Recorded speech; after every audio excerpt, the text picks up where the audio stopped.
breaking down every game, every day in Major League Baseball. This is the Baseball Betting Show. Here is your host, Greg Peterson.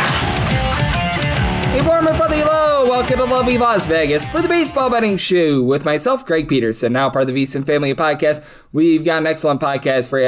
We're going to be joined in segment number 2 by one of our good friends, Rob Donaldson, who does such great work with the show/podcast, Rob's Best Bets. We're going to chat it up with him about what we've all been seeing these last few weeks in baseball, which out of these American League teams might be able to rise up and provide a little bit of value in general. And then in the final segment, going to get you guys picks and analysis on every game on the betting board for this baseball Sunday as we touch them all. We'll also chat with our good friend Rob about some of these Sunday games as well. And if you do have a question, comment, segment idea, what have you for this podcast, do have one of two ways we offer those in. First one is my Twitter/X timeline at gunit_81. Keep in mind, they mean does not matter. So as per usual, please do send these into the timeline. The other way is via an Apple Podcast review. If you rate this podcast 5 stars, it's very much appreciated. From there, you're able to fire in whatever you'd like to hear on this podcast via that 5-star review. Well, I did not get in any Twitter/X questions today. We had ourselves a fun day of baseball on Saturday. Let's take a look back at it. Try to find some trends and try to get to know these teams a little bit better. Games from yesterday is Greg buzzing about. Here is the rowdy recap. The Seattle Mariners get the job done against the Detroit Tigers, 4-0 the final is. For Bryce Miller, nice start here. 6 shutout innings, allows just 1 hit, 9 punch-outs.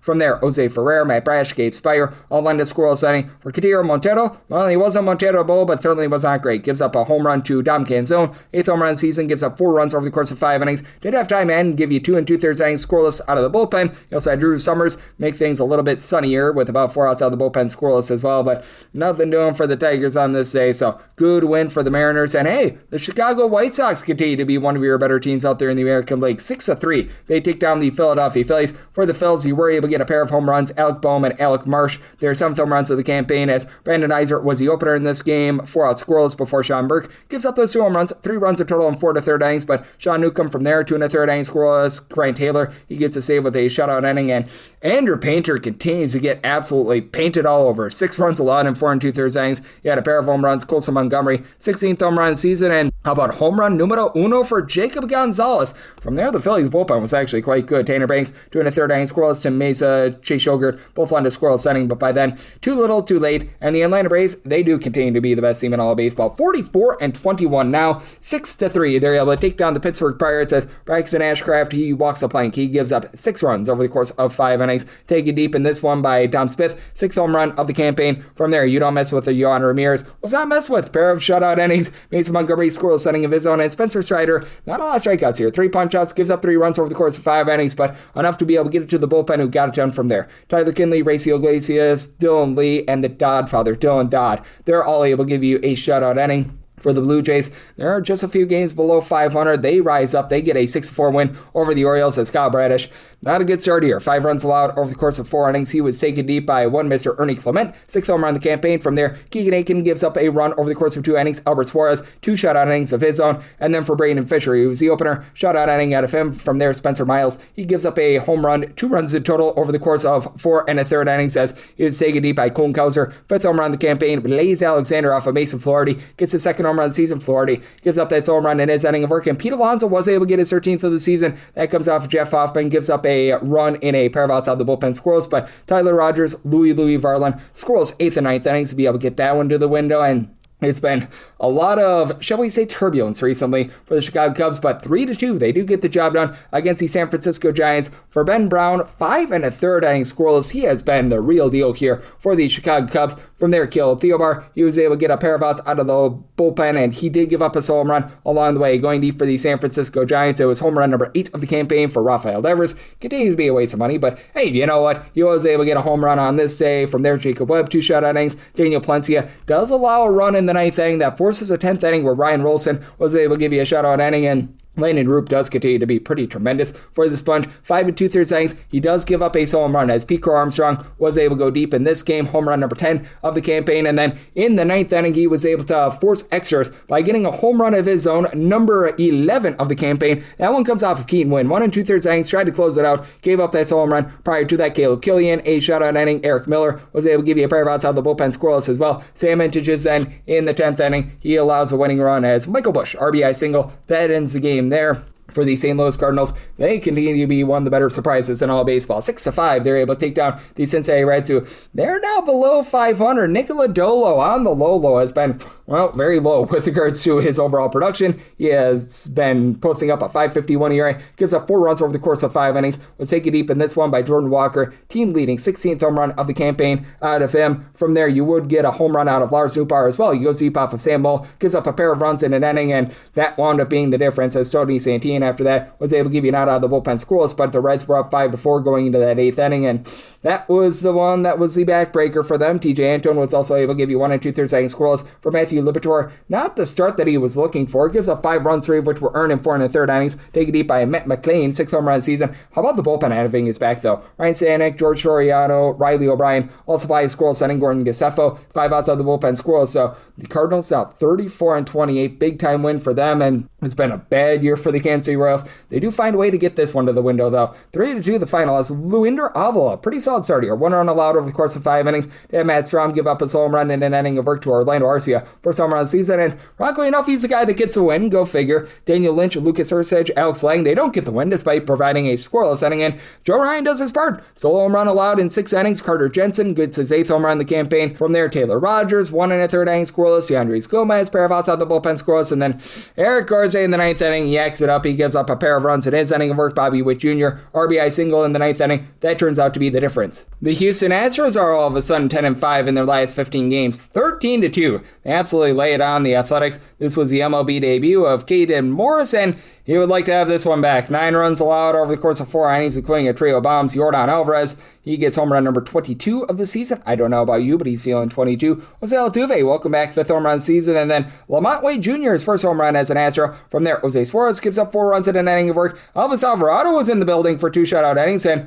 one of the main position players, Carlos Cortez, a shutout inning, and Tatsuya Mai starts to put it together for the Astros. Another good start out of him. 2 runs allowed over the course of 5 innings. AJ Blubot, 2 scoreless innings. Alimber Santa, 2 shutout innings. So the Astros are getting back to being in that race in the American League, and the Miami Marlins, they're not looking too lively out there in the National League, but they get a nice win here. 4-3 the final. Been a little bit of a struggle here for the Rays and Shane McClanahan. 4 runs allowed in 5 innings. Javier Sanja takes him deep. 2nd home run in the campaign. From there, Casey Lugumina, 2 shutout innings. Kevin Kelly, a scoreless inning. And for the Miami Marlins, wholesale approach in this one. Lake Picard, 3 shutout innings. From there, Anthony Bender, John King combined for 2 scoreless innings. Calvin Fauché, 2 scoreless innings. Michael Peterson gives up a run in an inning, and Pete Fairbanks tried to give this game away. 2 runs allowed in 2/3 of an inning, but Tyler Zuber gets the final out of the bullpen to be able to get this one in. As the Rays in this game, they allow 9 men to be stranded on base. That was a big difference maker there. And for the Nationals, back above 500, and they're 21-12 away from home. They've been miserable at home, but really good on the road. 6-1. Nationals get the job done here. Zach Littell,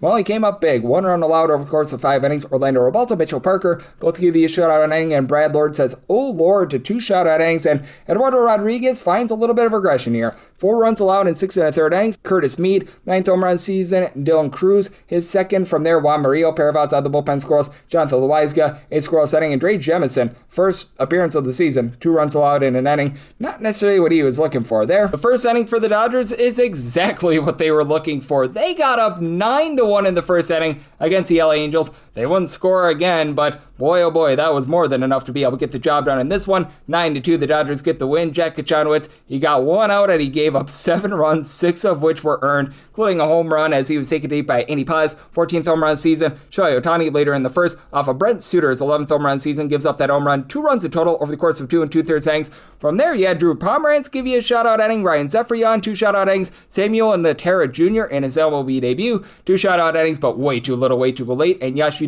Yamamoto, he gave up a run in the first inning. That's all that he gave up in 8 innings. He did have Zach Neto go deep off of Jack Dreyer in the 9th inning, his 11th home run in the campaign, but by then the damage had been very much done. Brewers did some damage. 7-1, they take down the Colorado Rockies. The Miz, Jacob Mizorowski, 1 unearned run given up in 7 innings of work. Very impressive at elevation. Grant Anderson was able to give you a scoreless inning, and then you were able to get an inning out of Drew Rom, his debut with the Brewers, and then Zach Ognos as the starter. 2 solo runs allowed over the course of 3 innings. Taken deep by one Mr. Bryce Terang, his 8th home run of the campaign, and David Hamilton, his 3rd home run season. Later on, you had Kerrang go deep once again. Home run number 9 of the campaign, as in 1 2/3 innings, TJ Shook, he gave up that home run. He gave up 2 runs in total, and he would also give up another solo home run. This one to Mr. Jake Bauers, 11th home run of the season. Brandon Bernardino gives up a home run as well to William Contreras, his 5th home run of the campaign. For Mr. Bernardino, gives up 3 runs in 2/3 of an inning. And Blas Castano give you 2 2/3 innings scoreless, and Juan Mejia scoreless inning, but damage was very much done by the Brewers. They're now 18-10 on the road this far this season, and a team that is currently getting the job done on the road, the Cleveland Guardians, 20-15 on the road this season, 6-0. They shut out the Walker, Texas Rangers. Not what Jack Leiter was looking for. 5 runs allowed over the course of 4 2/3 innings. Taken deep by Jose Ramirez, 10th home run season. Brian Rocchio is 5th. And then Cal Quantrill, good long relief, 2 1/3 innings scoreless. You had Luis Carvalho give up an unearned run in his work. He didn't get a single out of the bullpen, and it was his own throwing error, so there's that aspect of things. You had from there Robbie Alstrom be able to give you 2 shutout innings, and Tanner Bybee, he was really good for the Guardians, 8 shutout innings. Tim Aaron, he's able to seal the deal. He was able to get a scoreless 9th inning of his own, and the Slam Diego Padres do indeed slam the New York Mets. This by a count of 3-2, as this was a solid start from Griffin Canning, giving up 1 run over the course of 5 innings. Adrian Marajona shutout innings. Bradley Rodriguez, he goes for an inning. He does give up a solo home run as he was taken deep by Marcus Semien, 7th home run season, but Jason Adam, Mason Miller, scoreless 8th and 9th innings, and Noah McLean did his part, 1 run allowed over the course of 6 innings. From there, Austin Warren gives up a pair of runs in his 2 innings of work. Jose Fermin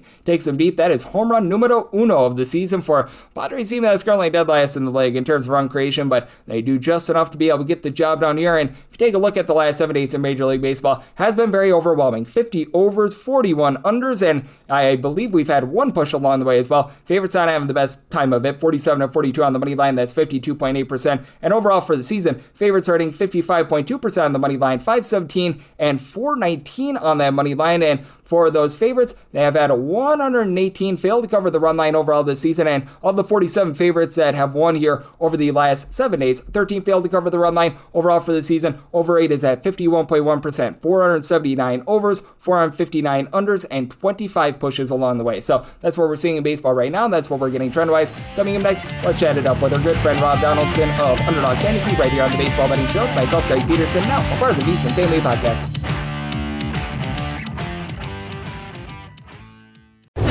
Breaking down every game, every day in Major League Baseball. This is the Baseball Betting Show. Here is your host, Greg Peterson. And we're back here in lovely Las Vegas for the Baseball Betting Show with myself, Greg Peterson, now part of the VSiN Family Podcast. Always great to be joined by this man as we've got Rob Donaldson aboard. He's doing such amazing work over at Underdog Fantasy. Additionally, I know that he is doing such a great job with the show/podcast, Rob's Best Bets. He is dialed in on everything baseball this time of year. Does a great job when it's in season on the college football front, college basketball front, you name it, he does it. You're able to follow him on the old Twitter/X at RobDFB altogether. And Rob, it is always a pleasure, my friend. Thank you so much. Yeah, thank you for having me on, Greg, and just here happy to be talking ball with you today.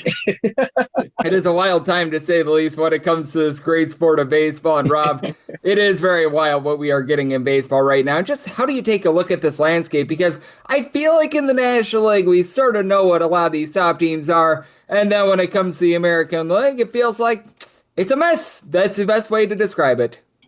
Yeah, no, every single game, one of the main takeaways this season, I think genuinely, if you take this approach as a bettor most years, it's very profitable. But the game of baseball, 162 games, the worst can beat the best on any given night because you can run into a couple balls, you can get hit by a couple pitches, and all of a sudden that one kind of solo bomb home run for the Rockies, for example, that would lead to a 1-5 loss. Maybe that's a grand slam on a different night. And so the kind of the interesting thing about this year where you look at even just the dynamic of right now, Greg, where we're sitting, the longest win streak in Major League Baseball right now is 4. And the second longest is 3. And after that, 2, and then just all 1-game win streaks. Usually we see something this time of year where a team is demonstratively kind of making that surge into June. That's not the case this year. There's a lot of parity. Every single game is being decided by kind of the thinnest of margins. And I think when that is kind of encapsulating the league as a whole, and you don't have a lot of like true bottom feeders in Major League Baseball. There are some bad teams and certainly teams that are probably already out of the mix. But when you have a lot of competitive baseball being played and you're seeing those plus 150s, plus 130s. The Giants on Friday against the Cubs, when they won 90 million to 2, they were plus 150 underdogs. And so I think that's kind of the encapsulation of this season. Take those stabs, take those players to do well on those quote unquote bad teams. And I think you're going to be really happy with the dividends it ends up paying in the long run.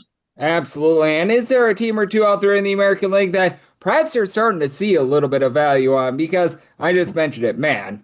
It doesn't feel like there's any great team in the American League right now because the top two teams, record-wise, the Rays, they have struggled quite a bit recently. The Yankees don't have Aaron Judge. We all know that the Yankees aren't the same without Aaron Judge, so I feel like someone needs to win these games. Is there a team or two that you think might be able to? Yeah, honestly, I think one of the teams that has an ultimate dynamic to really, honestly, this is maybe a borderline crazy take, but I think by the end of June, maybe kind of middle of July, the Texas Rangers could be at the top of the standings in the American League. And the real reason why I'm kind of taking that stab with them in particular, because there's a lot of teams in the middle. The Mariners are playing good baseball right now. The Jays are getting healthier. The Orioles are playing better ball. But the reason why I'm honing in on the Rangers is when you look at the pitchers that they have, just leading that rotation, they have some legitimate guys up there that if they can stay healthy, they're going to have a formidable force in kind of those meaningful win now games. And on top of that, when you look at Kumar Rocker, when you look at Jack Leiter, yeah, those are two guys that have given up a lot of hard contact over the years, but they're getting better. When you look under the hood on those two players, Kumar Rocker, Jack Leiter, I really do feel like there's some higher upside to just not being, a turnstile guy at the 4 or 5 spot in rotation. I think legitimately they can be a 2 or 3. And so looking at kind of the upward swing that the Rangers could experience with maybe Wyatt Langford getting back on track, with just a lineup that's playing better baseball right now as well in terms of generating runs and a bullpen that is lights out, you're talking about not being too far away from being a truly, truly complete team. And they do have a lot of pieces in the minors where if you're talking about the trade deadline, the Rangers could be one of the adders that really makes a difference. And they've been aggressive at 500 in past deadlines. And so I'm looking at the Rangers as the team that I'm kind of hitching my wagon to. And over the last 10 games, they've won 7. I think they're trending that way right now. Yep, I think so as well, and I certainly am high on the Rangers, also high on the Blue Jays as well, and ironically enough, those are two teams I'm going to be taking a look at for Sunday as well, because right now we see the Rangers about a minus 135 or so favorite against the Cleveland Guardians. It's Jacob deGrom going against Joey Cantillo. Do you want to get your thoughts here? Because for deGrom, he's had a little bit of a tough time giving up the deep ball, but I think a big thing with this Rangers team as well is that I don't think a lot of people realize how much Arlington suppresses offense, and for a guy in deGrom who has given up the deep ball, pitching at home, I think is going to be his best friend. And honestly, deGrom has been great, and the outings that he hasn't been great in this season, and that's just kind of modern baseball. There's a lot of guys swinging for the fences, and sometimes they're going to run into some balls, but the home runs have kind of ultimately been what's plagued him during the bad outings this year, but ultimately he's been fantastic. Cantillo on the other side is turning out a great season for the Guardians. And so I just shouted out the Rangers offense, but ultimately I think this game is, through the first 5, through the first 3, maybe even the first 6 or 7 frames, I think it's going to be a little bit of a pitching stalemate. And so when you're looking at that under, and it's already kind of smashed to all get out, anytime you see deGrom, that's going to be the case most likely.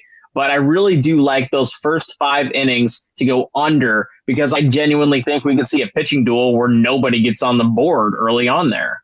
Yep, I do think that that's a good look as well. And for Cantillo, he just gives up a few too many walks for my liking as well. Mm-hmm. I mentioned it out there in Arlington, really surprised his offense. So I do think that this is going to be a lower scoring game. So in lockstep with you on that one as well. And then I look at this game as being very interesting because the Twins aren't necessarily out of the playoff picture yet.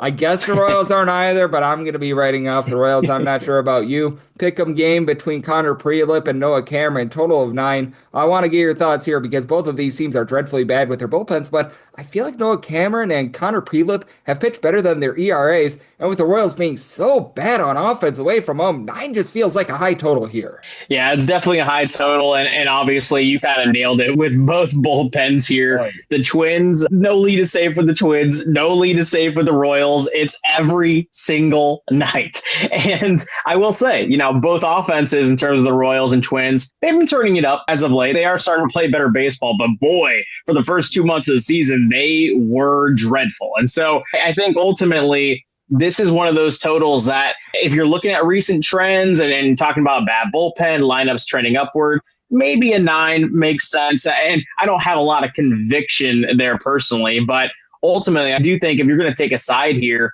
I would say go with the Royals because Noah Cameron has kind of been getting unjustifiably punished in recent games. It's a pick 'em type spot. And ultimately, when you look under the hood at Connor Prelip, and at Noah Cameron, I think the definitive edge lies with Noah Cameron and the Royals through those first 5 frames. And so I don't even want to get the bullpens involved. That's like rolling a weird, dice that can go any way direction. So I'm looking at the first 5 frames. I'm taking the Royals on the money line. And if it's tied, I'm happy with a push. Yeah, the reasons why I can't back Noah Cameron are everything outside of Noah Cameron. That bullpen and Royals just on the road, less than 3.5 runs per game. Noah Cameron can do everything right, and then they just go wrong with him. So limiting it to the first 5 rather than the full game, probably the smart way to go there because someone will probably screw this up for Noah Cameron, the way that I'm looking at things. The way I'm looking at things as well, I mentioned it. The American League is all over the place.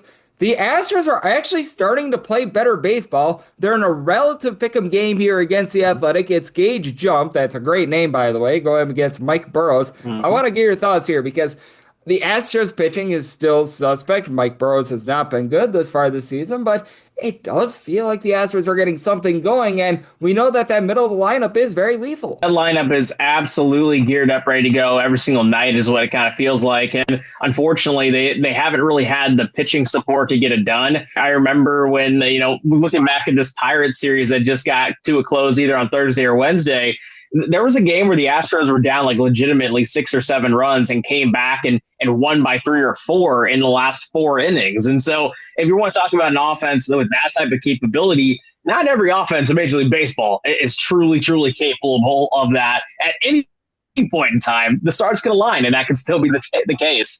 And so I ultimately kind of look at this game as kind of 2 things. How good is Gage Jump? And the A's, in terms of the farm system for the A's, kind of feeding up to Major League Baseball, it's going to start paying a lot of dividends coming up here. They have a lot of guys coming up and ready to go. But Gage Jump is somebody that, like every young pitcher, is struggling when it comes to those hard hits allowed. And on the other side, we're talking about Burrows for Houston, another guy that's almost guaranteed to give up at least 1 homer, let alone, going up against a lefty-heavy lineup with the A's. I think Burrows is in trouble too. And so I look at the trajectory of this game through the full game sort of point of view because both offenses can both score 8. I truly believe that. Give me the over. I right now it's sitting at a flat 9. I think it's justified. I think this thing could even sail over through the first 5 or 6 frames. Yep, absolutely. I do think that you're going to get a lot of scoring here. A total of 9, I feel like is a little bit too low. And for the Athletics, they've dealt with some injuries as well with the likes of Brent Rooker and company, and now they're starting to get healthy. And I did mention it. Blue Jays are one of those teams I'm looking at getting a little bit hot. Right now, they're about a minus 130, minus 135-ish favorite against the Orioles with Kevin Gausman going. Do want to get your thoughts here because Shane Baz has honestly pitched a little bit better recently. I still don't have a lot of faith in him, but I just can always find myself with a reason to back Kevin Gausman, and I like him once again here. Yeah, and this is one of those kind of games where nobody's really, depressed going in. Sometimes you're on a losing streak or you're already kind of facing a series loss here, and it's maybe a pride kind of get-up spot, but both teams are honestly playing some decent baseball as of late. The O's and the Blue Jays obviously are in the same division, so there's a little bit of a rivalry element at play here as well. And I think when you're talking about the Blue Jays shoving up a guy in Kevin Gausman, who is their stopper while Dylan Cease is not in the rotation at the moment, I think that kind of gives them the little bit of oomph that they need in a pick'em type spot. And so ultimately it becomes a question of whether or not you want to go the full game or through the first 5. For me, just kind of knowing that I can control the element of the O's offense, hopefully with Kevin Gausman just being who he is, I really like the idea of laying that half run through the first 5 frames of the Blue Jays. And they have a lot of guys coming up through the farm and a lot of guys getting reinserted in the lineup that are making a significant difference with the bats right now too. So give me the Blue Jays through the first 5 on the run line. That's definitely one of my favorite bets there on Sunday. Yep, it's one of mine as well. And then I need to get your thoughts here because you're out there in the Midwest. I know that you've got a few ties to some of those teams out there in the NL Central, much like myself. And for the Chicago Cubs, they found a way to get the job done on Saturday. I'm not sure how. Just like on Thursday, I'm not sure how, but their lone few wins that they've gotten over the last few weeks have been hairy. Now they're going to be on Sunday Night Baseball as about a minus 115 favorite against the San Francisco Giants. Trevor Old McDonald against James Taillon. Want to get your thoughts here because Taillon has certainly allowed a lot of bombs, but also, it's a Giants team that I don't know what to make of them because the offense has been so bad this year. But going into the day on Saturday, they had scored like 49 runs in their last 6 games. Yeah, and obviously, and to your point, kind of going into Saturday, over the last 25 games, they were 6-19. The Cubs have been in the absolute cellar of all of Major League Baseball as of late. But it's recently kind of picked up. And the reason why it is recently picked up is really Pete Crow Armstrong. This guy was turning into a little bit of a meme to start the year because obviously the Cubs paid him. They, made this guy kind of the face of the franchise, the future kind of youth piece that the Cubs were going to kind of lean on. And a lot of people were weary because the minor league numbers that PCA was putting up weren't necessarily the numbers that all of a sudden he had, this offensive explosion in Major League Baseball when he first got called up. That wasn't really something that a lot of people projected. And so ultimately, the question of the slow start for PCA, it made a lot of people skeptical about how good of a player he actually is. Well, over the last 2 weeks, not only does he have a couple of walk-offs, he has a ton of bombs. You asked, how do they win, an extra innings game on Saturday? He hit 2 home runs in that game. And so he is absolutely raking right now. And the offense drives through him. You're not backing the Cubs because Jameson Taillon is on the ball. That's for sure. You're backing him because PCA might just go out there and win the game himself. And the Giants just can't score. That's just who they are outside of a Friday night game where they're scoring 50 million. And so I think you look at this Sunday night baseball game between the Giants and Cubs, and you go with the Cubs strictly because one player is a driving force right now. And eventually the bats around him, people are going to be on base. People might be able to drive him in. I think right now with how everything goes with the Giants from an offensive output standpoint, just having one offensive bat in the mix with 2 average pitchers on the bump, I want to side with the guy that is putting up those numbers like PCA is right now. Yep, he has been absolutely remarkable, and it is going to be interesting to see if he's able to keep him moving forward because the biggest complaint I've had with Cubs is that they haven't had that guy for much of the season. Ian Happ being the lone man going into Saturday with a double-figure amount of homers. He's been able to step up in a big way. We'll see if he's able to keep that going. And is there anything else on Sunday that you're taking a look at, Rob? Because we've got all 30 teams in action, lots of day games, and something for everyone in terms of games with very, very high and very low totals. And, well, we've got the Angels in action as well. Yeah, I think you nailed it with that kind of throw in because, the Angels are truly the cellar of Major League Baseball at the moment. And then that includes the Colorado Rockies, in my opinion. But, to your point, it's a really fun Sunday slate. Obviously, all the teams are in action. And I think when you're looking at kind of the meaningful baseball being played, the Cardinals just keep on rolling, right? And I think ultimately the question becomes, will they be a team that actually tries to be competitive and stick it out and really, make additions at the deadline? They're 4th in the NL right now. Ultimately, I do think that they're going to beat the Reds here on Sunday. Right now, they're a little bit of kind of a heavier favorite, a little bit of juice that you got to eat, depending on the book that you're betting on. But going up against Rhett Lauder, who's given up a lot of hard hits, and again, just a young pitcher who's eventually going to figure out how to miss bats. But right now, I tend to think a team like the Cardinals, who have a lot of guys just swinging a really hot bat right now. Again, I'm going to side with the team when you're looking at 2 sort of kind of middle-of-the-road pitchers. I'm going to look at the team that has that offensive oomph to them right now. And so give me the Cardinals, a little bit of a juice favorite, but I do like it, whether it's a full game run line, even if you want to dabble that way. But I think the Cardinals get it done here on Sunday. Cardinals have been one of the nicest surprises in all of baseball. Lots of young talent that is coming together, and a man that always has talent, and he always puts it together. That'd be you, Rob. You're doing such an amazing job looking at this great sport of baseball. You're doing a great job on the college basketball front, and so much more. So let the good people at home know it's all on tap for you and how people can follow along on social media to other platforms. Well, hey, Greg, it's always a blast talking ball with you, and I hope your bets go great here on Sunday as well. And, for those who want to follow my bets here on Sunday, Twitter/X at RobDFB, and also on my YouTube channel, which is just my name, Rob Donaldson. But as always, Greg, I appreciate having me on, man. It is always great to be able to have Rob aboard every single time he joins me. He lends such great insights, and he did so once again today. So, big thanks to Rob for joining me on the Baseball Betting Show, now part of the VC Family Podcast. Coming next, it is that time of the podcast. I give you picks and analysis on every game on the betting board for this baseball Sunday as we touch them all. Breaking down every game, every day in Major League Baseball. This is the Baseball Betting Show. Here is your host, Greg Peterson.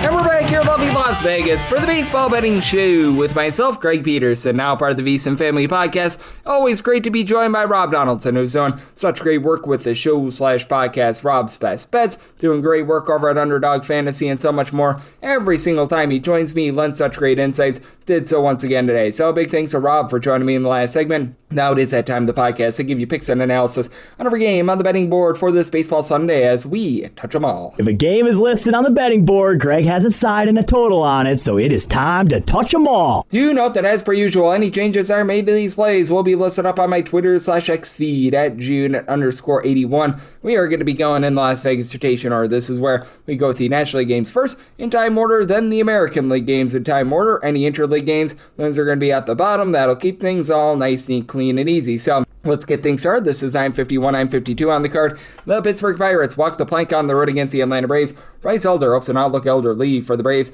Bubba Chandler goes for the Buccos. Pirates are anywhere between plus 123 to plus 135. Underdogs minus 145 to minus 155. That number on the Braves, 8.5 is the total. Overs minus 110 to a minus 120. Unders between even and minus 110. Made the Braves a minus 147 favor. Willing to go up to minus 146 on the money line. Now, if you look at the Baseball Savant page of Bryce Elder, he is doing for a lot of regression. He has gotten away with a lot of hard contact, giving up only about 0.7 home runs per 9 innings. He does a good job not beating himself. 2.6 walks per 9 innings. Not too much of a swing and miss guy. 7.7 strikeouts per 9 innings. That's actually higher than what he's done throughout his career, but do have to have a little bit of trepidation there because you've got two very good offenses in this one. For the Atlanta Braves, number 2 in the big leagues with about 5.2 to 5.3 runs per game this season. For the Pirates, more around about 4th, 5.1 runs per game. And for the Pirates, Brandon Lau and Oneil Cruz have really been able to carry the mail for the team. Both of these guys, 14 plus home runs. Both of these guys have been able to give you north of a 315 on base, and got plenty of guys around to move the line. Brian Reynolds about a 390 on base. Spencer Horwitz a 380 on base. Ryan O'Hearn, Nick Gonzalez 360 on bases, with Gonzalez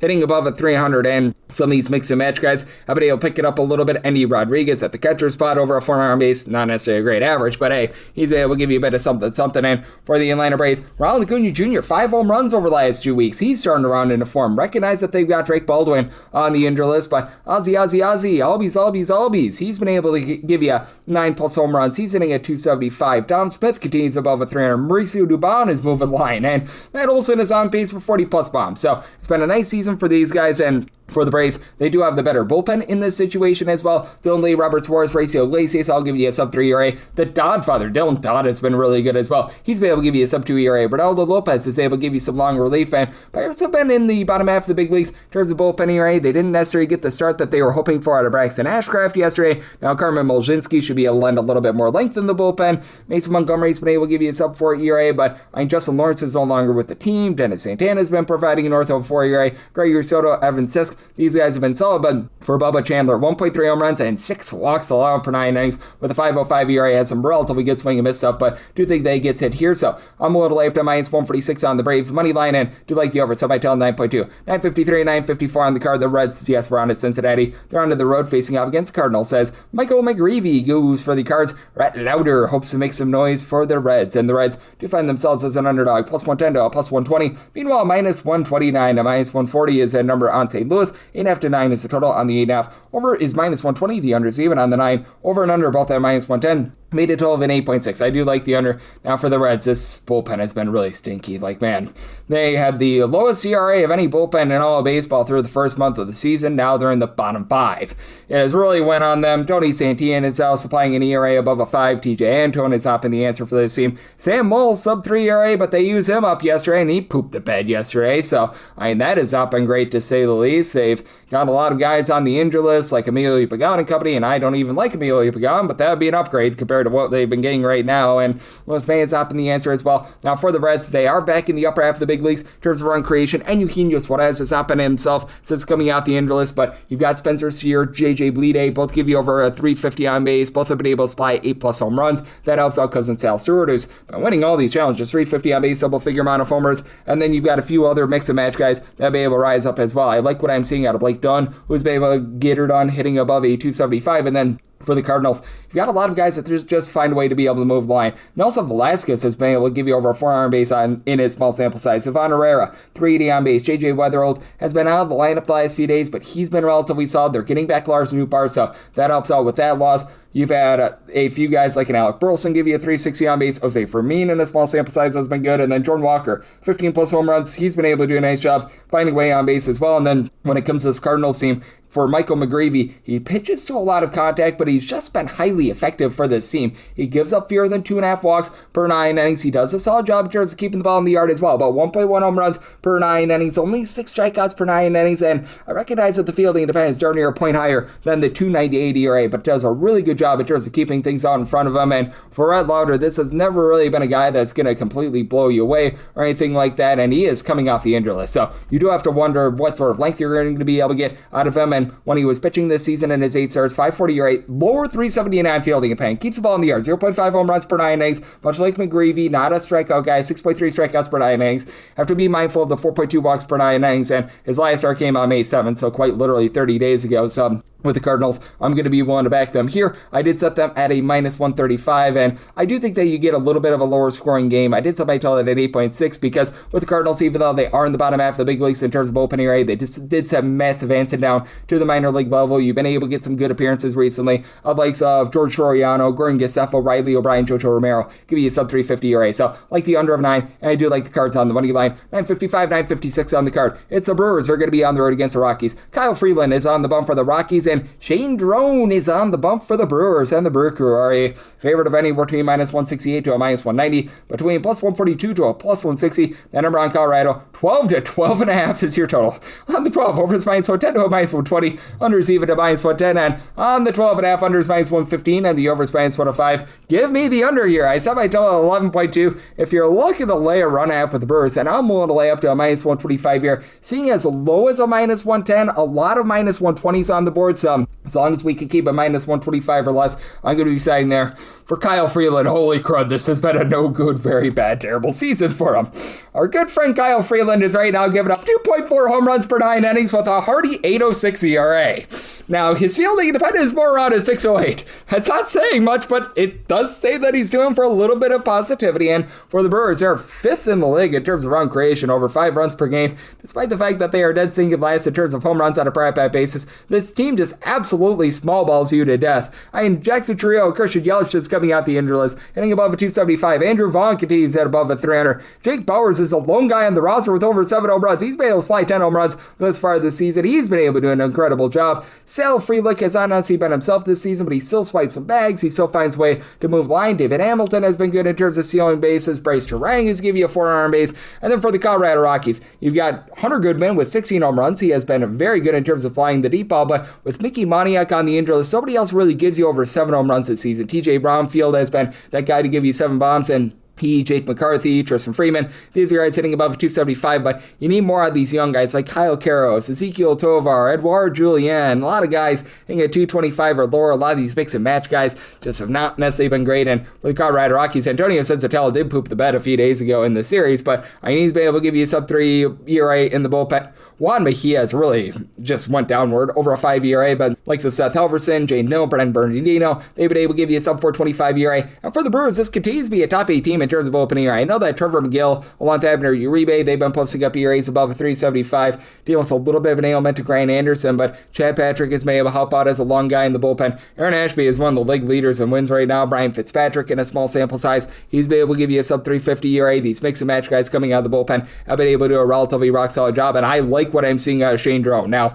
this is not a guy that's probably going to be able to give you a lot of length or anything like that. He's primarily pitched out of the bullpen, has yet to complete 5 innings in his career, but 2.87 ERA. He's getting a little bit over 9 strikeouts per 9 innings. A walks per 9 rate is less than 3, just 2 home runs allowed in 31 and a third innings. I think that'll get you the under here. I set my total 11.2, like the under for the Brewers, minus 125 or better, looking at that run line, 957, 958 on the card. The Nationals are going to be on the road against the Diamondbacks. Michael Soroka is on the bump for the Snakes. Cade Cavalli goes for Washington. Total on this game is 8.5 over and under, both at minus 110. With Arizona, they're between minus 127 to a minus 135 favorite, plus 112 to plus 120 is that number on Washington. And I do like the Diamondbacks here. I set them at a minus 148. I just really believe Michael Soroka has pitched better than the raw surface level numbers would indicate. For Michael Soroka, he's been able to do a pretty solid job in terms of getting some swing and miss this year. Right now, he is supplying 0.7 home runs, 2 walks per 9 innings with about 9 punch-outs per 9, 296 fielding independent compared to a 349 ERA. And for Cade Cavalli, he's been a guy that has really been able to give you a lot of swing and miss as well. Could sometimes be a little bit shaky with regards to command, 3.3 walks per 9 innings, but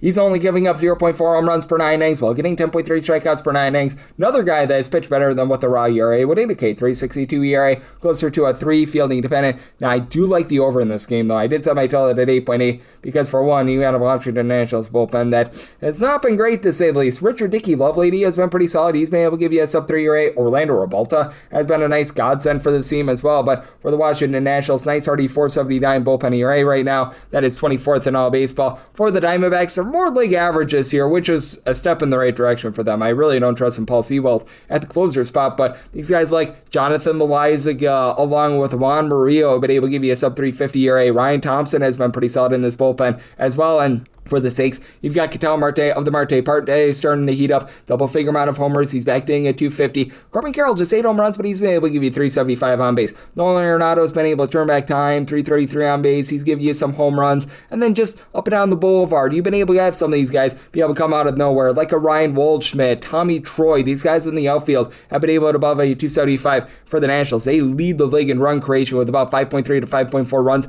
per game. Curtis Mead is all of a sudden on a tear, 9 home runs, 360 on base. That's big because your main 2 guys are CJ Abrams and James Wood. Wood over a 400 on base, 16 plus home runs. Abrams 13 plus home runs. He's been able to give you over 370 on base. We'll see if Dylan Cruz can ever live up to his billing, but he had a nice home run yesterday. He's been injured throughout the season, so hard to really make too much out of the fact that he's hitting at 211, but you've been able to have even someone like a Jacob Young provide good at bats. Now for the Nationals, I do think that they get blaze with that bullpen, and I do think that the Diamondbacks get the job done here with Michael Soroka, so I do like the over, so I told it at 8.8, and with the Snakes, we'll lay up to minus 147 on the money line. 959, 960 on the card. The Padres are going to be playing against the Mets. It is Sean Manaea most likely going here for the Mets. They are listing undecided. They might throw an opener in front of him, but he should be pitching in some form of capacity, and Randy Vasquez is on the bump for the Padres. Padres between minus 112 to minus 115 favorites, and between minus 104 to minus 106 at number on the Metropolitan. 7.5 to 8 is the total. On the 8, unders minus 120, the overs even. On the 7.5, overs minus 120, and the unders even. And when it comes to odds, set them at a minus 146. I do like them on the money line. Now for Randy Vasquez, he's pitching to quite a bit of contact, about 6.9 strikeouts per 9 innings, very nice. But that said, he's been able to do a nice job in terms of keeping things out in front of him and keeping that ERA low at a 3.31. 1.2 home runs, 2.5 walks allowed per 9 innings. And for Sean Manaea, he's pitched better than the 5.08 ERA would indicate, about 9.7 strikeouts per 9 innings, less than a 1 home run per 9. But he does get a little bit wild, 3.7 walks per 9 innings, not fully stretched out, so you don't know what you're going to be able to get there. Now, Tobias Myers as a long guy has been able to give you a sub 375 ERA, and then you do have a lot of guys like Brooks Raley, Austin Warren, Oscar Brisbane who have been able to give you a sub 350 ERA. Luke Weaver has looked much better.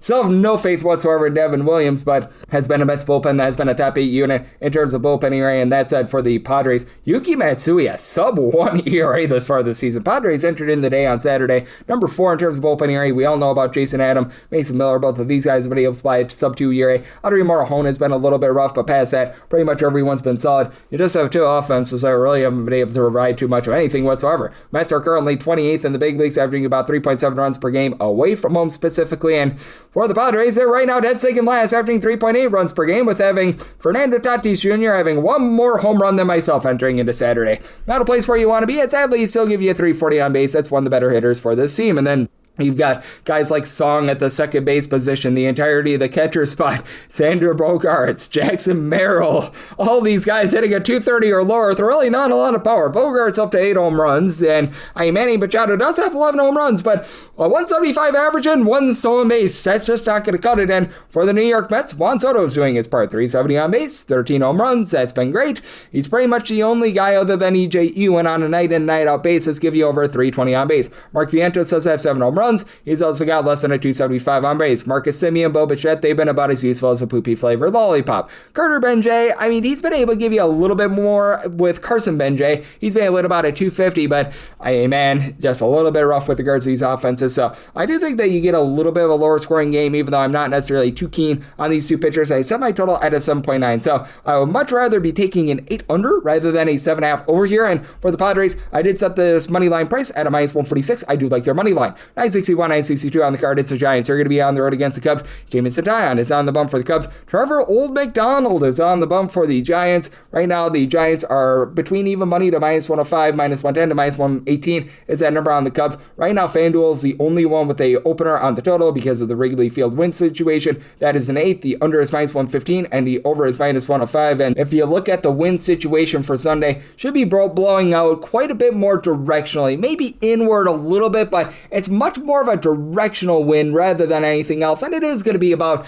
9 to 10 or so miles per hour, so I set my total at 8.6. I'm going to be in on the over for the Giants. Trevor McDonald has really regressed recently, up to a 4.50 ERA. He's given up 3+ runs, and now 3 out of his last 4 appearances. That's at fielding dependence, more around to 367. He's getting about 8.5 strikeouts per 9 innings, less than 1 home run per 9 innings, and honestly, Jamison Taillon should be lucky that he's got an ERA of a 5.17, 634 fielding dependent, 2.7 home runs allowed per 9 innings thus far this season, but he is backed up by the better bullpen. The Giants, they're currently 18th in terms of bullpen ERA at a 4.29. We've seen Caleb Killian, the former Cub. He's been posting up an ERA above a 3.50. They've been dealing with a few ailments with that bullpen as well. You still have been able to get Keaton Wynn rocking and rolling for a sub 3.50 ERA. I like what I've been seeing as well out of JT Brubaker, but Tristan Beck has just been absolutely awful in this bullpen right now, supplying over a 10 ERA, so that's not great. And for the Giants overall, it's a bottom 10 team in terms of run creation. I don't know where this has come from, but I believe in their last 6 games they have scored 50 runs. So, they're starting to put it together. Rafael Devers, Willie Adames still below a 300 on base, but Adames is now up to 11 home runs. That helps out. Rafael Devers is at 8. He continues to be a waste of money, but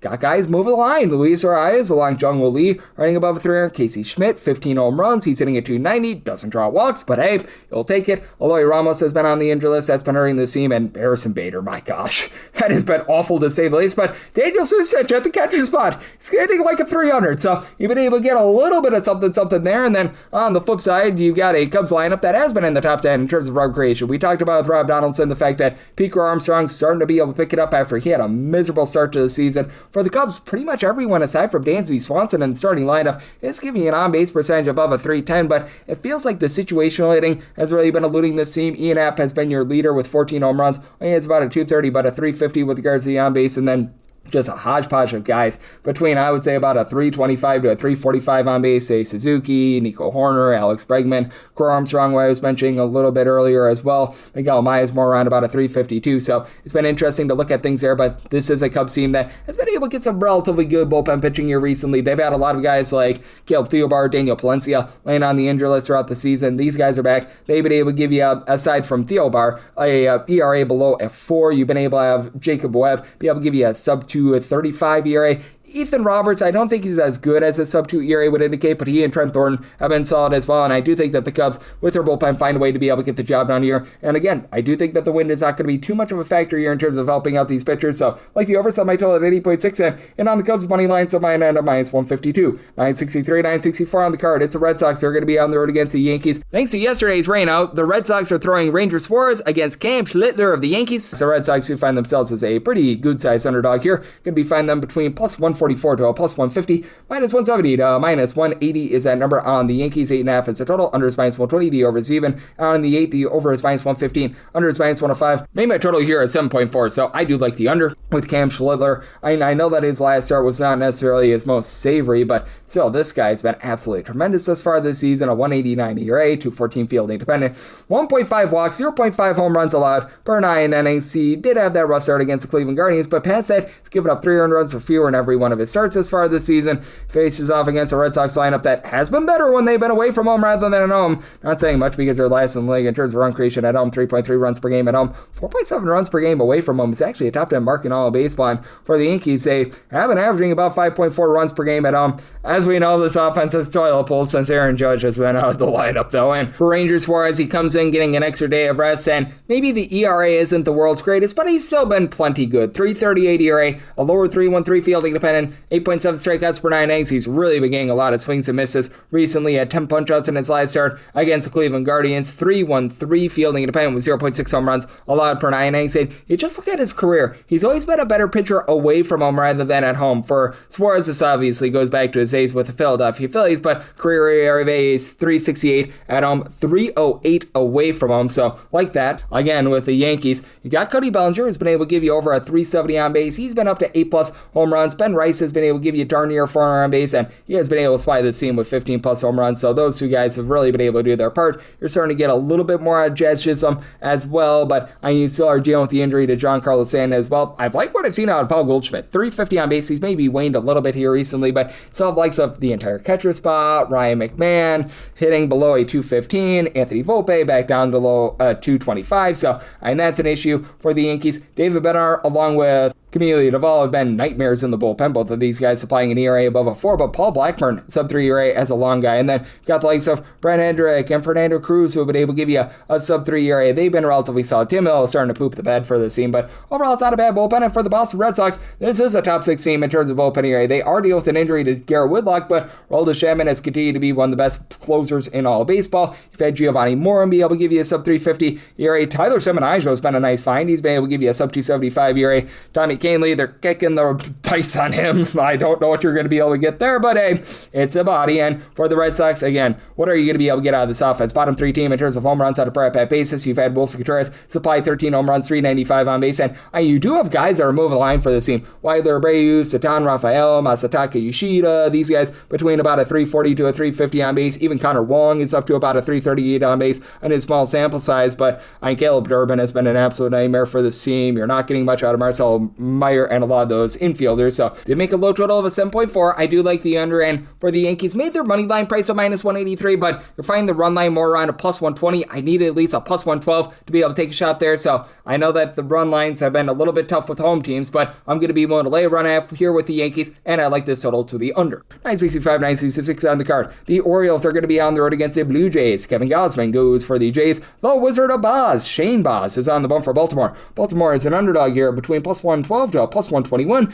Meanwhile, -132 to -140 is the number on Toronto, and the total is 8. The over is -115, under is -105. Could it be willing to take the under? Somebody told us 7.7. Kevin Gausman is a guy that I just have a lot of faith in to be able to get the job done here. For Gausman, he has pitched better than the ERA would indicate. Right now, 3.36 ERA, but a 2.95 fielding dependent, 0.8 home runs, 1.7 walks per 9 innings, getting a little bit over 8 strikeouts per 9 innings, and faces off against an Orioles lineup that just hasn't been the same when they've been away from home rather than at home. At home, they're a top 8 unit in terms of run creation. They go down to about 19th away from home. Taylor Ward just continues to not really give you any power. Only 2 home runs this season after he had last season with the Angels 30+, but he continues to give you a 400 base. So that's been rock solid. I like what I've seen out of Adley Rutschman. Power's coming back. He's giving you about a 345 on base. Samuel Basayo, he's been able to do a rock solid job, being able to give you 9+ home runs. He's moving the line as well. And then someone like Blaze Alexander, it's about a 270 as well. But some of these guys like Tyler O'Neill, Jackson Holiday, since he's come off the injury list, Kobe Mayo, Colton Cowser, these are guys hitting at 240 or lower. We'll say Cowser does look like he's starting to find it once again. Last 10 days he's been very good, but it's been a little bit up down all around there. And Gunnar Henderson, double figure amount of homers, but a 282 on base. Meanwhile, for the Blue Jays, top 3 team in terms of fewest strikeouts on a per at-bat basis, just really no pop here. For Vlad Guerrero Jr., still stuck on 3 home runs this season, but that said, he, Nathan Lukes, Jesus Sanchez, Ernie Clement, Yohendrick Pinago, all these guys are hitting a 280 or better, so they're finding a way to move the line. Kazuma Okamoto is the lone guy that's been able to give you over 8 home runs this season, up to about a 235 average, and Brandon Valenzuela, he's been filling in very admirably at the catcher spot, about a 340 on base. So Varsho is moving the line as well. You're getting back George Springer, and For the Blue Jays, they have the far better bullpen in this situation. For the Baltimore Orioles, Andrew Kittredge, Keegan Aikinson's coming off the injury list, well above a 6 ERA. Now, Yunior Cano, along with Uncle Rico Garcia, they've been able to give you a sub-3 ERA, but we're noticing Dietrich N starting to poop the bed as well. Anthony Nunez has not been great, and for the Blue Jays, you've really got a big three for this team. Tyler Rogers, Louis Varland, Braden Fisher, these have all been guys that have been able to give you a sub-255 ERA. Jeff Hoffman has not been great for the team, but hey, Mason Fluharty is starting to round into form. You're getting back Uriel Rodriguez, who's able to lend a little bit of length, and for Shane Baz, after he had a nightmarish start to the season, he's been a little bit better recently. The swing and miss stuff just really has not been able to come back for him this season. He's only getting about 7.9 strikeouts per 9 innings, giving up those 3.7 walks per 9, but 4.29 ERA, 3.92 field need dependent, keeps the ball in the yard with 0.9 home runs per 9 innings. Set the Blue Jays at a minus 160, like them on the money line. I like the under, somebody told 7.7. 967, 968 on the card. The Mariners are going to be on the road against the Tigers, as you've got Captain Jack Flaherty on the bump for the Tigres, and it is one Mr. Luis Castillo on the bump for Seattle. Seattle is a minus 115 to a minus 123 favorite. Even money to plus 106 is that number on Detroit. 8.5 is the total. Under is minus 115. Over is minus 105. For the Mariners, made them minus 116. So that minus 115 is my absolute max play on the Seattle Mariners. I still don't have a lot of faith in Luis Castillo, even though in the bulk appearances that he was making, because he was piggybacking off of Bryce Miller for the last few weeks, he's looked a little bit better. 1 earned run allowed over his last 2 appearances. As a matter of fact, 3 runs or fewer allowed in each out of his last 4, so he's been able to do a better job there. So a 5.53 ERA thus far this season. The 4.20 fielding dependent with 1.1 home runs per 9 innings, allowed 9.1 strikeouts per 9. That does indicate that there's a little bit of positivity here, and for Luis Castillo, while you do want him to lend a little bit of length, it's not like they're going to need him to really go super duper deep into this game, because it is a Seattle Mariners bullpen that has been very good thus far this season. Edward Bizardo, Gabe Spire, Matt Brash, Jose Ferrer. You've got so many guys that are right now supplying a sub-3 ERA. Cooper Criswell has been pretty solid as well, about a 2.76 ERA out of him as well. Now for the Mariners, they're in the bottom half of the big leagues in terms of run creation, but it feels like things are coming back for them. Julio Rodriguez, Luke Raley, 13 home runs apiece, both hitting between about a 250 to 260. Randy Arozarena, not necessarily a lot of home run pop, but 370 on base. You've got Josh Naylor, who's been a little bit more respectable. He, Cole Young, both guys hang right around about a 250 or so. They're still dealing with the Brandon Donovan injury, so it's been a little bit mix and match, but Colt Emerson, 4 home runs in less than 60 at-bats. He's been the real deal for the team thus far, and for the Detroit Tigers, they're a little bit healthier. Gleyber Torres along Kerry Carpenter coming off the injury list. That's big. And you got Riley Green, Kevin McGonigal, and Gleyber Torres. I'll give you at least a 390 on base, but man, you've got some albatrosses in this lineup. Zach McKinstry, Matt Vierling, Zach Short, Wencio Perez, Jahmai Jones. You go down the list of these guys, hitting at 220 or lower. Jason Rogers, backup catcher. Maybe they should use him as a reliever. Man, need a little bit more there. Your main boom man this year has been Dylan Digler, who's been able to give you 14 home runs. And, man, for Spencer Torkelson, hitting a 211 with a single-digit amount of homers, that's been a little bit less than ideal. For the Tigers, overall, they're right around about 17th, 18th in the big leagues in terms of bullpen ERA. They're just so bad in the 9th inning. Kenley Jansen, Birch Smith are now on the injury list. Will Vest has been a nightmare for this team, providing an over 6 ERA. I like what I've seen out of Kyle Finnegan, sub-3 ERA out of him. And then when Brian Herter's been out there, he's been solid, but he's another guy that's with injury. Do like Brendan Hennessy. He's been able to give you about a 3.65 ERA. And for Jack Flaherty, I think at some point we're going to see some positivity with him. It's been a no good, very bad, terrible season for Jack Flaherty, though, because he just has had absolutely no command whatsoever. 5.31 ERA. The strikeout stuff gives him a lower field independent at a 4.41, 10.9 strikeouts per 9 innings, but 1.2 home runs, 5 walks allowed per 9 innings. Just hard to trust in him in this spot. Did somebody sold it at 8.2? I do like the under, and for the Mariners, I'm willing to lay up to a minus 115 on the money line. 969, 970 on the card. It's the Athletics. They're going to be on the road against the Astros as Mike Burrows hopes to not burrow up for the Stros. Engage jump is on the bump for the Athletics. This is a relative pick'em game here with the Athletics, and between minus 104 to a minus 112, minus 104 to a minus 110 is that number on the Astros, and the total on this game, it is 9. The over and the under both at minus 110, and this is a spot where I'm going to be taking a shot on the over. It's somebody told 9.2.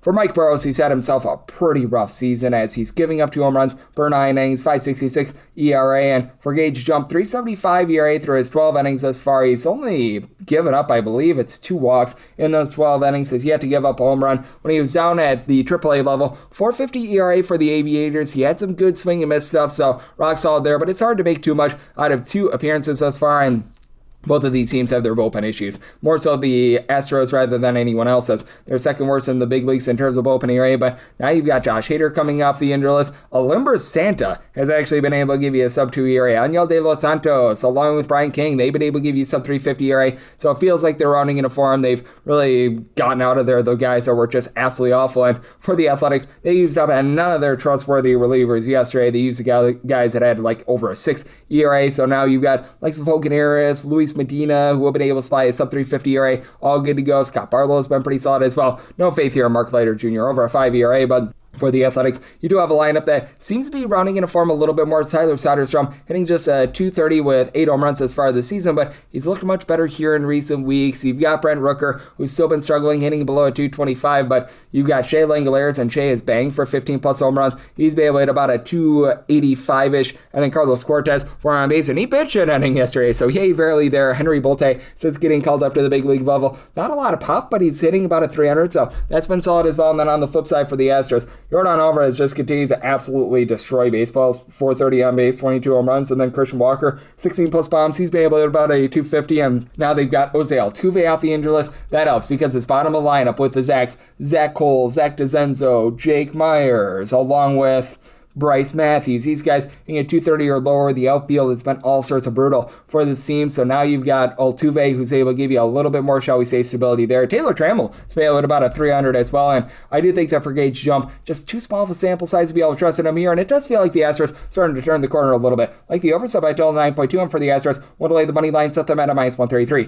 971, 972 on the card. The Royals are going to be on the road against the Twins as Connor Prelip is on the bump for the Twins and Noah Cameron goes for the Royals. This is a relative pick'em game as right now the Royals who find themselves anywhere between minus 112 to a minus 104, between minus 104 to a minus 112, that number on Minnesota. 9 is the total, over and under, anywhere between minus 105 to a minus 115. Essentially the same line as Astros versus the Athletics, and I'm going to back the home team here as well. I set my money line price at a minus 128 on the Minnesota Twins. Both of these pitchers have thrown much better than what their ERAs would indicate. For Noah Cameron, ERAs of 4.22, 3.40 fielding dependent. Connor Prelip, 5.25 ERA, 3.75 fielding dependent. For Prelip, 0.9 home runs, 9.5 strikeouts per 9 innings. For Cameron, he doesn't get as many strikeouts, closer to about 8.5 strikeouts per 9 innings, but gives up fewer walks, 0.9 home runs, 2.6 walks per 9 innings. And then have a Royals team that is dead stinking last in terms of run creation away from home. They're averaging about 3.47 runs per game away from home. Just haven't been able to get too much of anything out of Salvador Perez. I recognize he's up to 10-plus home runs, but less than a 270 on base. Vinny Pasquantino, he's up right around about 7 to 8 home runs, while you about a 303 on base.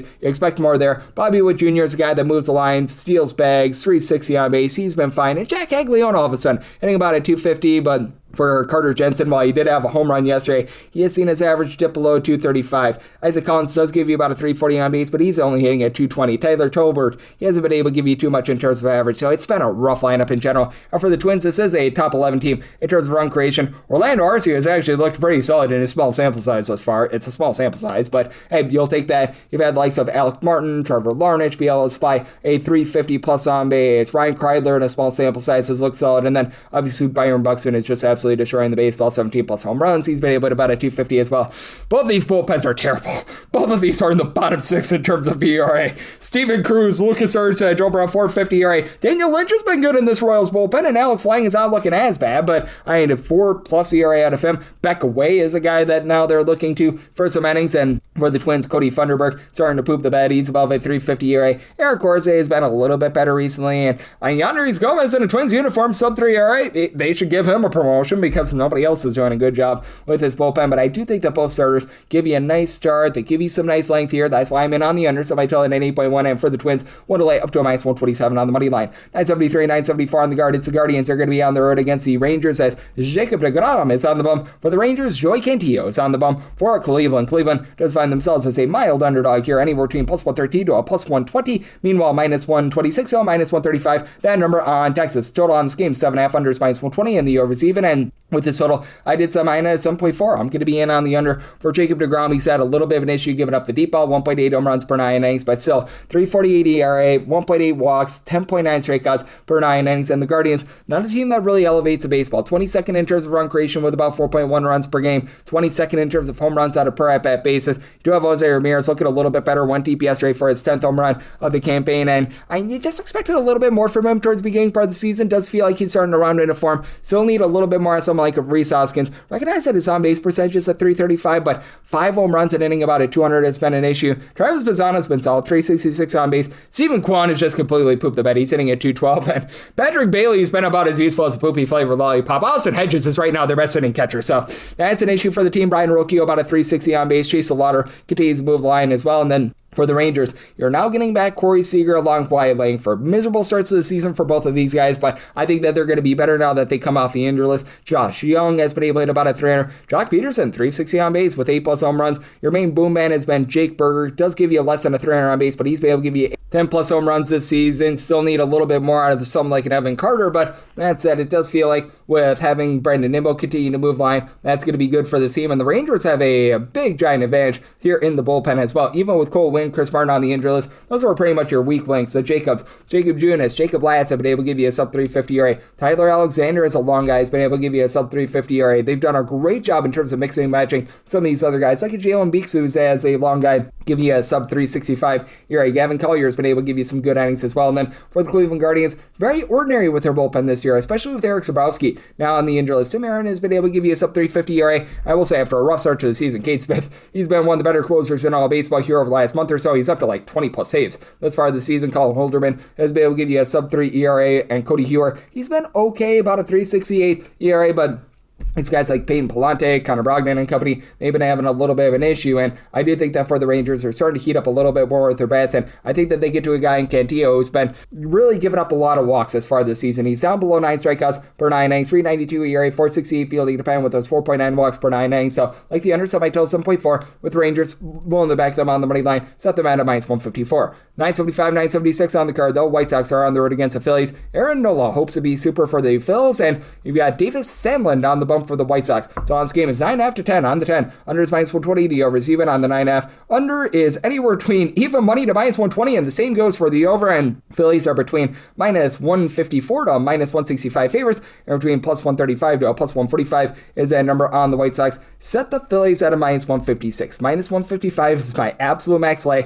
I don't want the run line here with Aaron Nola, but I'm going to take a little bit of a chalkier money line here. Because for Aaron Nola, it's still been a really rough season for him. I still think he's going to round into a little bit of better form. Like for Aaron Nola thus far this season, he's got a 5.55 ERA, but more of a 4.23 fielding dependent. He's getting the 9.3 strikeouts per 9 innings. He's giving up 1.5 home runs per 9 innings, or near 3 walks per 9. And Davis Sandlin, he actually had a 0.55 ERA at the minor league level, albeit in his 6 starts he went like 16 innings. So very small sample size there. At the big league level, he's given up 9 runs across 10 innings, so very small sample size there, but that said, I do have much more faith here in the Phillies bullpen, because for the Chicago White Sox, when you got Sir Anthony Dominguez as your closer, you're going the wrong way down a one-way street. And I will say the likes of Sean Newcomb, Grant Taylor, these guys have been able to give you sub 3 ERA. Now that Brian Hudson has been a little bit shaky recently, but he and Brandon Eiser at the opener from yesterday, and they've been able to give you a sub 350 ERA, but they did utilize a lot of their, shall we say, more trustworthy relievers in the game yesterday for 20+ pitches, so that hurts them a little bit. And then for the Philadelphia Phillies, Yohan Duran, Ryan Kirkering, these guys have been able to give you a sub 3 ERA. Chase Shogert has been pretty solid as well. Used him yesterday, but only for 15 pitches. Should conceivably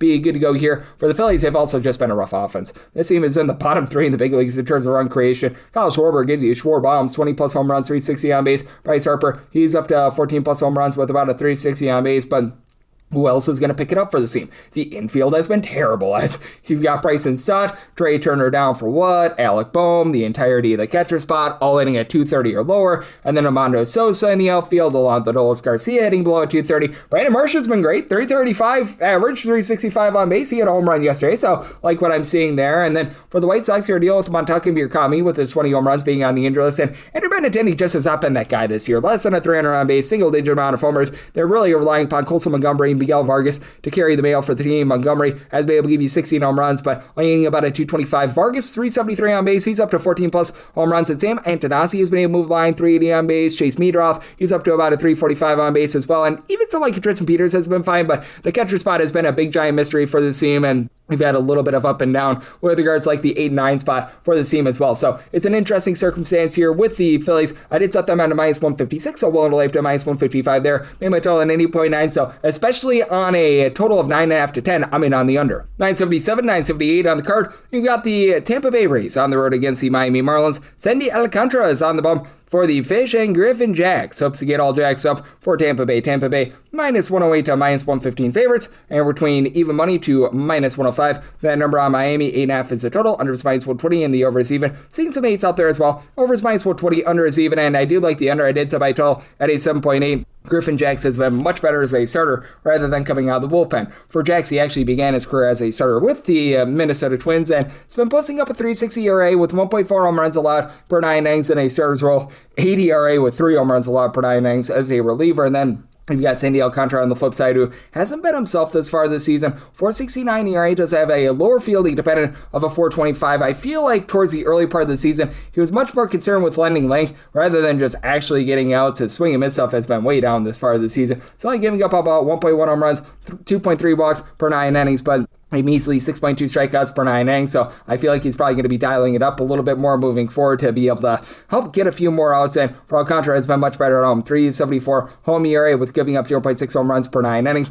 Away from home, he's giving up over 1.8 home runs per 9 innings, 5.65 ERA. And for the Miami Marlins, not a team that's going to be supplying a lot of boom. They've been in the bottom 6 in the big leagues in terms of home runs on a per at-bat basis. Love what Liam Mix has been able to do. Double-figure amount of homers, and he's flying about a 350 on base. Javier Sanja moves the line. He and X both at about a 265. And then you got Otto Lopez, Xavier Edwards, both hitting well above a 300. But do have a lot of guys like Alberto Hernandez, Kyle Stowers, Esteri Ruiz, Connor Norby. A lot of guys hitting below a 220 for the team. Jacob Marcy as well. And then on the flip side for the Tampa Bay Rays, this has been a top 12 team in terms of run creation. That does fall off a little bit away from them, though. Junior Caminero, he's on pace for 35 plus bombs. He's been able to give you 380 on base. And then Yandy Diaz, Jonathan Aranda, both above a 380 on base. And just up and down the boulevard, you're getting more out of some of these guys like Hunter Veducia hitting above a 250. You've had relatively good production out of Richie Palacios, give you a 355 on base. Ben Williamson about a 350 on base. So much more balance than what we've seen in the past. And for the Miami Marlins, they have been a relatively rock solid bullpen. Top 10 team in terms of bullpen ERA, even with having a few, shall we say, struggles with Pete Fairbanks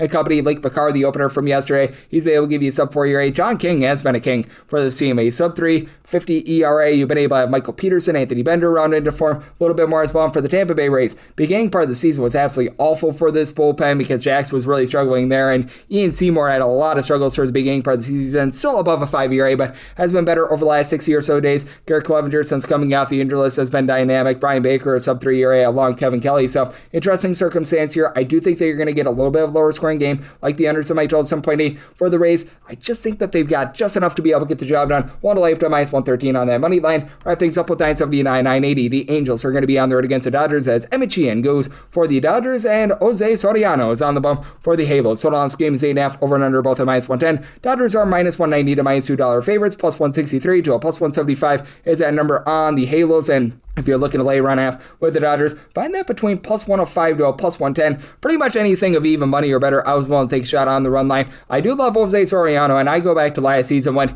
he was posting up an ERA like a 290 away from home and a 590 at home. Just absolutely ridiculous home and road splits. Throughout his career, he's got an ERA more than 2 points better when he is away from home rather than when he is at home. The big thing for Soriano is the walks because he's got a 272 ERA, fielding independent more around a 369. 10.1 strikeouts, 0.8 home runs allowed per 9 innings. 4.5 walks per 9 innings is rough, though, when you've got an Angels bullpen that out of 30 teams is 30th in terms of bullpen ERA. Like, they have thrown Alec Manoah and Jordan Romano at that bullpen this season. It has not been great, to say the least. Drew Pomeranz continues to rock over a 5 ERA. You've seen Jose Fermin really regress in that bullpen. Kirby Yates is coming off the injury list, has been a little bit better, and you do have a guy in Chase Silseth give you a sub 350 ERA, but man, it's rough for these guys. And For the Angels, they have been a top 10 team in terms of run creation away from home. They can't create any runs at home, but away from home, they've been relatively rock solid. Mike Trout has been your main man, 14 home runs over a 4-arm base. Zach Neto is able to give you a double-figure amount of bombs. A little bit inconsistent with the batting average. He and Joe Adell hitting right around about a 235, but Adell 9 home runs. Adell only about a 380 on base. Much better for Neto, about a 342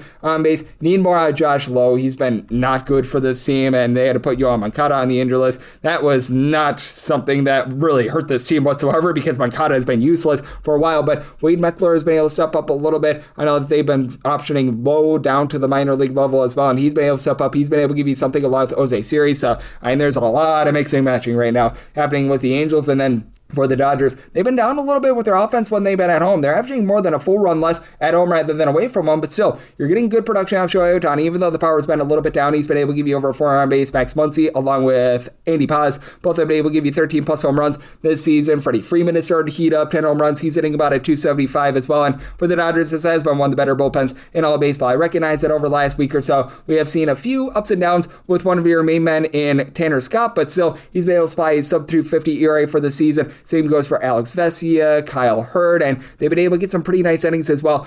Jack Dreher is providing a sub-275 ERA, and I do think that for Evan Sheehan, it's so big that he's pitching at home because when he has been away from home, he has been an absolute nightmare. As a matter of fact, he is posting up an ERA that darn near doubles throughout his career when he's away from home rather than at home. Overall, the 2026 numbers have been a little bit less than savory from 450 ERA. He's got a 432 fielding dependent because he's given up 1.7 home runs per 9 innings, but only about 2.2 walks per 9, and he's been able to post up about 9.5 strikeouts per 9, but I am getting to those home and road splits throughout his career. He has an ERA when he is away from home that is all the way up to a 5.68. Away from home, he has given up about 1.9 home runs per 9 innings, 1 home run allowed per 9 innings, 2.72 ERA at home. So, circumstance where I'm going to be in on the under. So, I may total at 8.3, trust in both of these starters, and for the Dodgers, even money or better, going to be willing to take a shot on the run line, and that'll wrap things up for the Sunday edition of the Baseball Betting Show, now part of the VSiN Family Podcast. Big thanks to Rob Donaldson, who does such great work with the show/podcast, Rob's Best Bets, for joining me in the last segment. If you do like hearing from this fine podcast, Baseball Betting Show, you're able to subscribe wherever your podcasts, Apple Podcasts, Google Play, Spotify, Stitcher, and TuneIn. If you have a question, comment, segment idea, what have you for this podcast, you do have one or two ways to be able to fire those in. First one is my Twitter/X timeline at @GNet_D1. Keep in mind, letters CM, they mean does not matter, so as per usual, please do send these into the timeline. The other way is find an Apple Podcast review. If you rate this podcast 5 stars, it's very much appreciated. From there, you're able to fire in whatever you'd like to hear on this podcast via that 5-star review. I'm with you guys every single day with picks and analysis on every game every day, so I'll be back with you once again tomorrow. Thank you.